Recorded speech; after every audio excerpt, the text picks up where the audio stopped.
Hello everyone. আমরা অনেকে বলি যে গ্র্যাটিটিউড প্র্যাকটিস করো, গ্র্যাটিটিউড ফিল করো, ঠিক আছে? সো আজ আমরা জানবো যে গ্র্যাটিটিউড প্র্যাকটিস করা কিংবা গ্র্যাটিটিউড যখন আমরা ফিল করি, সেটা আমাদের লাইফে কী করে চেঞ্জ নিয়ে আসে?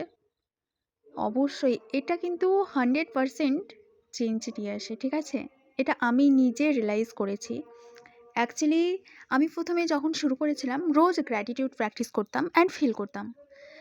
আমি আমার লাইফে যেটা দেখেছি যে এভরিথিং এত স্মুথ আউট হয়ে গেছিলো যে জাস্ট বলার মতো না। তারপরে কিছুদিন ট্রাই করে দেখলাম যে গ্র্যাটিটিউড প্র্যাকটিস করব না।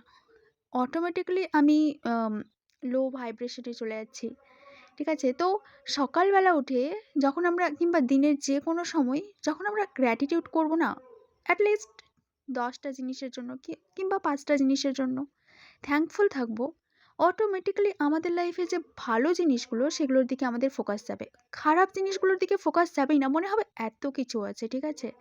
তো যখনই আমরা গ্র্যাটিটিউড ফিল করব, আমাদের এনার্জি অটোমেটিক্যালি শিফট হয়ে যায়। একটা ল্যাক এনার্জি থেকে একটা অ্যাবান্ডেন্ট এনার্জির মধ্যে আমরা চলে আসি ইমিডিয়েটলি। তো আমাদের এনার্জি যদি ঠিক করতে হয় কিংবা আমাদের নিজেদের যদি ভাইব্রেশনে যেতে হয়, তাহলে অবশ্যই কিন্তু আমাদের গ্র্যাটিটিউড প্র্যাকটিস করা উচিত।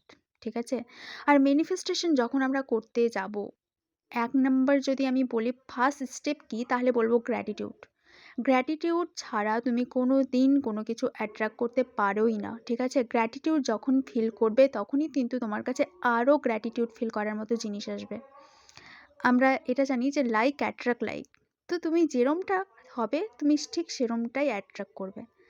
তুমি যদি অ্যাবান্ডেন্ট থাকো তো অ্যাবান্ডেন্ট কিছুই অ্যাট্রাক্ট করবে, আর ল্যাক থাকলে ল্যাক কিছুই অ্যাট্রাক্ট করবে। ঠিক আছে? আর ব্লেমিং করাটা বন্ধ করো।